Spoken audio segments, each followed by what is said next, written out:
Hai semua, di video kali ini kita akan masuk ke dalam materi baru yaitu tentang Git dan juga GitHub. Jadi apa itu Git dan juga GitHub? Jadi Git sendiri itu adalah pengendali versi yang sangat populer dan digunakan secara luas dalam pengembangan perangkat lunak atau aplikasi. Git sendiri itu diciptakan oleh Linus Torvalds, yaitu orang yang juga mengembangkan atau menciptakan yang namanya sistem operasi Linux. Jadi Git sendiri memungkinkan kita dapat mengembangkan aplikasi kita secara kolaborasi, menyimpan aplikasi kita ke dalam sebuah repository untuk akan dikelola nantinya supaya aplikasi atau project yang kita buat itu teratur dengan sangat efisien. Nah, kemudian apa itu GitHub? GitHub sendiri adalah platform atau penyedia layanan di mana kita dapat melakukan penyimpanan aplikasi yang sudah kita buat. Jadi Git adalah softwarenya, GitHub adalah penyedia layanannya, tempat kita untuk menyimpan project kita. Nah, kemudian untuk software yang akan kita gunakan di sini ada Git, yaitu aplikasi Git yang nanti linknya di sini saya akan simpan di pin komen. Kemudian di sini daftar juga untuk akun GitHub-nya, karena nanti project kita atau aplikasi kita akan simpan di dalam GitHub kita. Dan di sini kita butuh visualize.code, yaitu untuk mengatur git ignore-nya, yaitu apa saja yang masuk ke dalam repository GitHub kita dan mana yang tidak perlu dimasukkan. Nah, dan juga di sini perintah-perintah dasar dari Git itu apa-apa saja. Jadi ada git init, yaitu perintah yang digunakan untuk membuat repository baru yang kita simpan di dalam lokal kita. Kemudian ada git add untuk mengumpulkan perubahan dalam berkas-berkas yang ingin kita commit. Dan ada yang namanya git commit. Nah, git commit ini setelah kita lakukan yang namanya git add, yaitu untuk memberikan perubahan yang telah dibuat yang kita bisa tambahkan pada saat setelah kita melakukan git add, dengan menyertakan pesan di dalam commitnya untuk menjelaskan perubahan yang kita lakukan di dalam projectnya apa. Dan ada git status, yaitu untuk mengetahui status dari git kita, apakah ada error atau tidak di dalam gitnya. Nah, selanjutnya ada git pull. Git pull sendiri ini untuk mengambil codingan yang ada di dalam repositorinya atau di GitHub-nya masuk ke dalam lokal kita. Nah, sebenarnya sini selain GitHub itu bisa juga menggunakan platform lain seperti GitLab ataupun Bitbucket. Kemudian ada git push. Nah, git push sendiri itu tuh mengirim perubahan yang ada di lokal kita masuk ke repository GitHub-nya atau GitLab-nya. Jadi kita masukkan ke dalam online yang ada di lokal kita, masuk ke repository kita yang ada di GitHub dengan melakukan yang namanya git push. Dan ada git branch, yaitu untuk membuat sebuah branch di dalam Git atau project repository kita. Dan ada checkout. Checkout sendiri itu untuk beralih dari branch satu ke branch lainnya. Kita bisa menggunakan yang namanya checkout. Dan ada git remote yang digunakan untuk menambah, menghapus atau menampilkan remote repository yang terhubung dengan repository GitHub kita. Nah, itu perintah dasar dari Git. Kemudian proses Git sendiri nanti seperti ini. Jadi ada yang namanya lokal dan remote. Nah, remote ini sendiri itu adalah platform kita nantinya, apakah itu GitLab, GitHub atau Bitbucket. Nah, lokal ini yaitu lokal kita yang ada di dalam Windows Explorer kita, yang ada di sistem operasi kita yang kita simpan secara lokal. Jadi working space-nya itu seperti ini. Nah, ini ada link yang nanti juga akan saya simpan di pin komennya, yang teman-teman bisa baca. Jadi ada git add untuk working space-nya yang ada di lokal. Nah, pada saat kita git add, dia akan masuk ke staging area. Nah, di staging area-nya kita lakukan commit masuk ke repository lokalnya. Nah, pada saat kita push nantinya dia akan masuk ke dalam repository remote-nya atau di platform GitHub kita. Nah, ada juga di sini git pull, yaitu untuk mengambil codingan atau data yang ada di GitHub-nya masuk ke dalam lokal kita. Ya, nanti kita akan pelajari masing-masing dasar-dasarnya ini. Oke, kita langsung praktek saja. Nah, di sini saya sudah masuk ke dalam lokal saya, yaitu di lokal di YouTube dan juga Express.js, yaitu project saya yang ada di Windows Explorer saya, yang ada di lokal ya, belum terhubung dengan internet. Nah, pertama-tama di sini kita bisa gunakan Git Bash Shield. Tinggal diklik kanan saja, habis itu show more kalau teman-teman pakai Windows 11, habis itu Git Bash Shield. Atau bisa juga pakai terminal biasa sebenarnya. Ini saya bagi dua, saya taruh sebelah kanan dan saya coba zoom. Nah, pertama mungkin di sini kita atur dulu di codingan kita, kode spasi titik. Kita masuk ke codingannya. Nah, pertama di sini kita buat file dulu, yaitu file yang mengatur file apa saja dan juga folder apa saja yang masuk ke dalam folder atau file apa saja yang masuk di GitHub kita. Kita gunakan file namanya gitignore,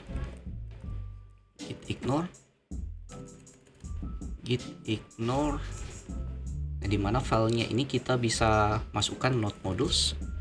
Di sini kita tidak perlu masukkan node modulesnya ke dalam GitHub-nya, karena kita bisa lakukan npm install untuk menginstal package di node modulnya. Itu yang ada di sini, dia akan melakukan instalasi di dependensinya untuk menginstal package dan dia simpan di dalam node modules. Jadi di sini node modulesnya kita tidak perlu simpan ke dalam GitHub-nya, dan juga di sini dia yang paling banyak ambil size sebenarnya di dalam lokal kita, atau size-nya lebih besar. Dan satu lagi kita tidak perlu masukkan ke GitHub-nya, yaitu .env, karena berisi data-data yang sensitif, yang kita saja, yang di lokal kita saja yang bisa tahu ya, seperti JWT secretnya yang lumayan rahasia, dan juga koneksi ke database-nya. Jadi kita tak perlu masukkan ini ke dalam GitHub-nya. Kedua perintahnya ini di gitignore. Selanjutnya kita masuk ke GitHub,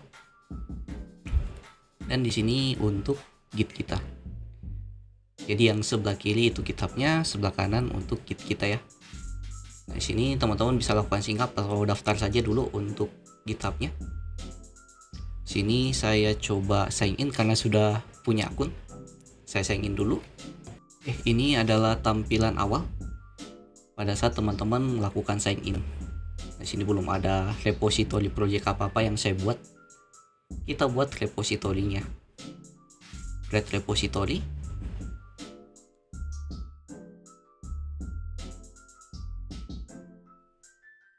Kemudian kita buat repository baru dengan nama ownernya, yaitu username saya jascoding25, dan repository name-nya apa. Contoh di sini saya buat saja namanya backend eShop kayak gini. Nah, deskripsinya apa kalau teman-teman mau masukkan. Nah, ini opsional, bisa dimasukkan bisa tidak, kecuali yang bintang ini dia required harus diisi. Nah, kemudian untuk visibility-nya, nah ini kalau teman-teman buat dia public, yaitu semuanya bisa akses ya. Jadi kalau dia sudah punya link ke repository GitHub kita, semua orang bisa akses project kita. Ada juga private, di mana cuman kita saja yang bisa akses repositorinya. Nah, ini saya buat jadi public. Situ di sini uncheck list, kita tidak perlu masukkan file git create memd untuk filenya, jadi beneran kosong untuk GitHub-nya nanti. Kemudian gitignore, kita sudah buat gitignore-nya tadi. Nah, lisensinya kayaknya di none saja dulu. Kemudian kita buat repository, create repository.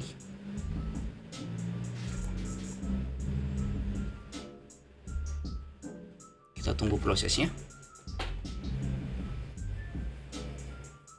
Di sini sudah masuk ke dalam repository kita yang kita buat public tadi, visibility-nya. Nah, selanjutnya kita tinggal hubungkan. Nah, di sini sudah ada cara kita hubungkan lokal kita dengan yang ada di GitHub-nya. Pertama kita git init dulu. Kita inisialisasi git-nya. Nah, sini git init, enter. Nah, ini inisialisasinya berhasil. Kita bisa cek di dalam lokal kita. Di sini di lokalnya sudah ada file namanya .git. Di mana file .git ini biasanya terhidden filenya. Jadi teman-teman harus show. Habis itu hidden items kalau teman-teman mau lihat. Dan di sini juga untuk inisial gitnya tidak boleh ada inisial git lain di dalamnya. Nah, contohnya kalau di sini sudah ada inisial gitnya, berarti di foldernya ini tidak perlu ada inisial gitnya karena nanti dia tabrakan. Begitupun juga dengan folder kita ini, kalau di sini sudah ada inisial gitnya, di dalamnya itu tidak boleh ada lagi di folder-folder manapun di dalam project kita karena nanti dia akan tabrakan dengan repository lainnya atau akan terjadi error. Selanjutnya kita lanjut. Di sini sudah inisialisasi git. Kemudian kita gunakan yang ini dulu, git remote at origin. Itu kita hubungkan antar yang ini dan juga yang ini. Atau sebelum itu kita buat branch-nya dulu yang defaultnya namanya main. Kita copy yang ini, masuk ke sini. Ini jangan kasih Ctrl V tapi klik kanan, habis itu paste. Nah, ini untuk mengubah branch-nya. Yang defaultnya tadi master, kita ubah jadi main. Nah, sebenarnya tidak masalah juga kalau teman-teman mau kasih master. Tapi sini saya lebih enaknya pakai main sebagai branch defaultnya. Kemudian kita lakukan git remote at origin. Kita copy yang ini, kemudian klik kanan, paste, enter. Nah, di sini sudah terhubung. Kalau kita cek di git remote, klik v. Nah, linknya ini itu sudah sama dengan link yang ada di sini, yaitu untuk repository GitHub-nya. Selanjutnya, karena kita sudah melakukan git remote-nya, kemudian pertama mungkin kita lakukan dulu yang namanya git add, yaitu kita masukkan yang ada di repository ini, yang ini ya, di dalam VS Code-nya. Nah, sini ada warna hijau semua kecuali node-modus dan juga .env karena dia tidak masuk ke dalam GitHub-nya nanti. Yang warna hijau ini artinya itu tidak salah untracking. Nah, untracked di mana folder dan filenya ini itu belum ada di dalam GitHub-nya tapi masih berada di dalam lokalnya. Setelah ini kita lakukan git add ya. Kita git add semua yang ada di sini dari foldernya sampai file-filenya juga. Kita masuk lagi ke gitnya, git add spasi titik, enter. Di sini cuman warning biasa jadi diabaikan saja. Nah, setelah kita lakukan git add, klik dulu.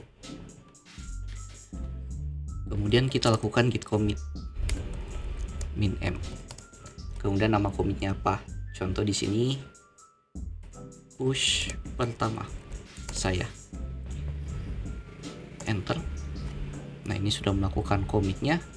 Dan teman-teman kalau terjadi error atau warning di dalam git commitnya, contohnya mungkin seperti di gambar, itu tinggal lakukan setup globalnya. Jadi lakukan setup global untuk masukkan username dan juga email dari GitHub-nya yang teman-teman sudah daftarkan. Setelah ini selesai, saya clear lagi. Kita selanjutnya lakukan yang namanya push. Kita buat yang ini, git push min u origin main. Kita push ke dalam branch main-nya. Kita lakukan git push min u origin main. Enter.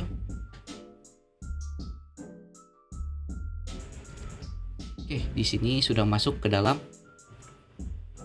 branch main-nya. Nah, biasanya pada saat teman-teman pertama kali melakukan push, itu akan muncul pop-up. Tinggal klik saja sync in with your browser, nanti akan masuk ke website lain atau akan masuk ke halaman GitHub lain, yaitu untuk otorisasinya. Tinggal klik saja authorize, habis itu masukkan passwordnya dan tinggal dikirim. Ini sudah masuk atau sudah melakukan pushnya. Setelah itu kita reload. Nah, di sini project saya sudah masuk.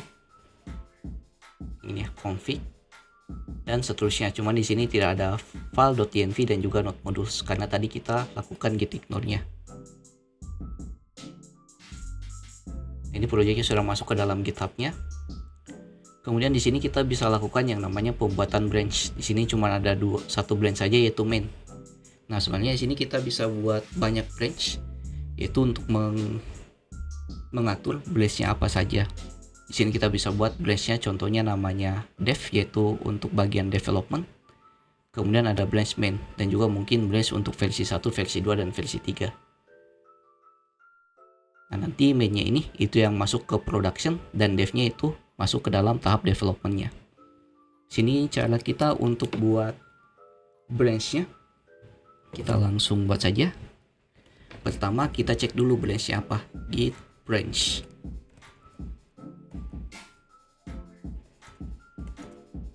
Nah, branch saya di sini namanya main. Kita buat branch-nya, branch baru. Contoh nama branch-nya dev. Enter. Kita cek lagi di git branch. Nah, di sini sudah masuk atau sudah terbuat branch dev-nya. Nah, kemudian kita masuk nih ke branch dev yang sudah kita buat tadi. Nah, ini kan masih masuk ke branch main. Kita masuk ke branch dev-nya dengan cara melakukan git checkout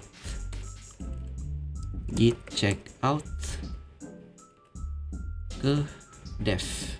Enter. Nah, di sini dia switch dari branch main ke dev. Nah, ini sudah masuk ke dev yang tadinya main. Kita cek lagi di git branch.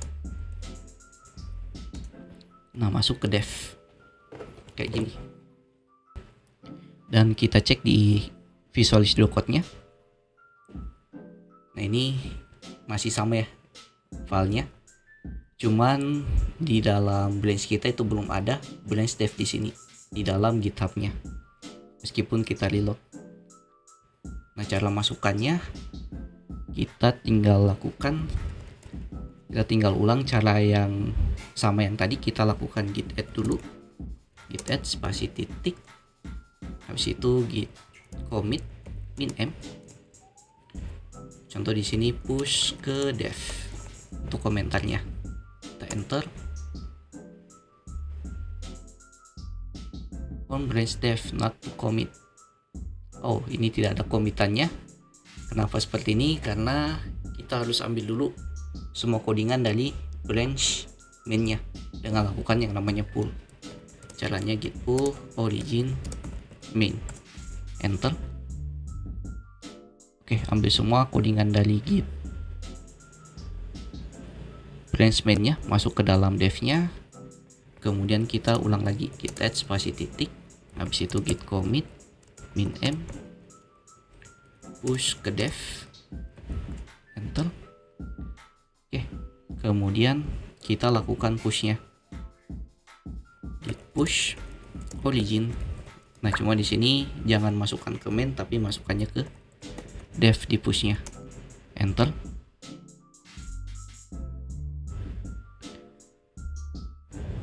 Oke, sudah masuk. Kita cek reload. Di sini di branch dev-nya sudah masuk. Dan codingannya sudah sama ya dengan yang ada di main. Nah, nanti dev-nya ini itu untuk tahap development-nya.